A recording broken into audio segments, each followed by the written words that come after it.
ಇನ್ನು ಚುನಾವಣೆಯಲ್ಲಿ ಸೋತಂತ ಅಣ್ಣಾಮಲೈಗೂ ಕೂಡ ಒಲಿಯುತ್ತ ಸಚಿವ ಸ್ಥಾನ ಅನ್ನೋದು ಈಗಿರುವಂತ ಪ್ರಶ್ನೆ. ತುಂಬಾ ಜನ ಈ ಒಂದು ನಿರೀಕ್ಷೆಯನ್ನ ಇಟ್ಕೊಂಡಿದ್ದಾರೆ. ಅಣ್ಣಾಮಲೈ ಸೋಲ್ತಾರೆ ಅಂತ ಭಾವಿಸಿರ್ಲಿಲ್ಲ ಬಹುತೇಕ ಮಂದಿ. ಗೆದ್ದೇ ಗೆಲ್ತಾರೆ ಅಂತ ಅಂದ್ಕೊಂಡಿದ್ರು. ಅವರ ವರ್ಚಸ್ಸು ಅಥವಾ ಅವರಿಗಿದ್ದಂತ ಸ್ಕೋಪ್ ಈ ಬಾರಿ ಅಷ್ಟರ ಮಟ್ಟಿಗಿತ್ತು. But result ತಲೆಕೆಳಗಾಗಿದೆ. ಆದ್ರೂ ಅಣ್ಣಾಮಲೈ ಅವರನ್ನ ಕೈ ಬಿಡುವುದಿಲ್ಲ ಬಿಜೆಪಿಗರು. ಅವರಿಗೊಂದು ಸ್ಥಾನಮಾನ ಸಿಗುತ್ತೆ ಅನ್ನುವಂಥ ನಿರೀಕ್ಷೆನ ಇಟ್ಕೊಂಡಿದ್ದಾರೆ. ಅಣ್ಣಾಮಲೈಗೂ ಪ್ರಧಾನಿ ಕಚೇರಿಯಿಂದ ಕರೆ ಬಂದಿದೆ ಅನ್ನೋದ್ರ ಬಗ್ಗೆ ಮಾಹಿತಿ ಸಿಗ್ತಾ ಇದೆ. ಮೋದಿ ಸಂಪುಟದಲ್ಲಿ ತಮಿಳುನಾಡಿನ ಅಣ್ಣಾಮಲೈಗೆ ಸ್ಥಾನ ಸಿಗುತ್ತಾ? ರಾಜ್ಯಸಭೆ ಸದಸ್ಯರನ್ನಾಗಿ ಮಾಡಿ ಸಂಪುಟಕ್ಕೆ ಸೇರಿಸಿಕೊಳ್ಳುವಂತ ಸಾಧ್ಯತೆ ಇದೆ. ಈ ಒಂದು ಲೆಕ್ಕಾಚಾರವನ್ನು ಹಾಕೊಂಡಿದ್ದಾರೆ. ರಾಜ್ಯಸಭೆ ಸದಸ್ಯರನ್ನಾಗಿ ಮಾಡಿ ಸಂಪುಟಕ್ಕೆ ಸೇರಿಸಿಕೊಳ್ಳುವಂತ ನಿರೀಕ್ಷೆ. ಕೊಯಮತ್ತೂರಿನಿಂದ ಸ್ಪರ್ಧಿಸಿ ಸೋತಿದ್ದಾರೆ ಅಣ್ಣಾಮಲೈ.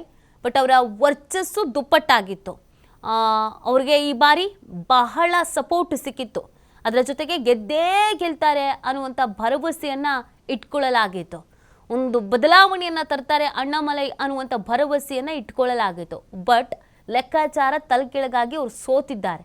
ಆದರೂ ಕೂಡ ಅವರಿಗೆ ಜವಾಬ್ದಾರಿಯನ್ನು ಕೊಡಬೇಕು ಅನ್ನುವಂಥ ನಿರ್ಧಾರವನ್ನು ಬಿಜೆಪಿ ಮಾಡಿಕೊಂಡಿದೆ. ಆಲ್ರೆಡಿ ಕರೆ ಹೋಗಿದೆ ಅವರಿಗೆ ಅನ್ನೋದನ್ನು ಹೇಳಲಾಗ್ತಾ ಇದೆ.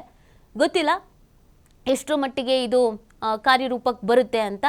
ಅವರನ್ನು ರಾಜ್ಯಸಭಾ ಸದಸ್ಯನನ್ನಾಗಿ ಮಾಡಿ ಸಚಿವ ಸ್ಥಾನಕ್ಕೆ ಸೇರಿಸಿಕೊಳ್ಳುವಂತಹ ನಿರ್ಧಾರವನ್ನು ಮಾಡಿಕೊಳ್ಳಲಾಗಿದೆ. ಅಣ್ಣಾಮಲೈ ಅವರನ್ನು ದೂರಕ್ಕೆ ಬಿಡೋದಿಲ್ಲ ಅಂತ ಹೇಳಲಾಗ್ತಾ ಇದೆ.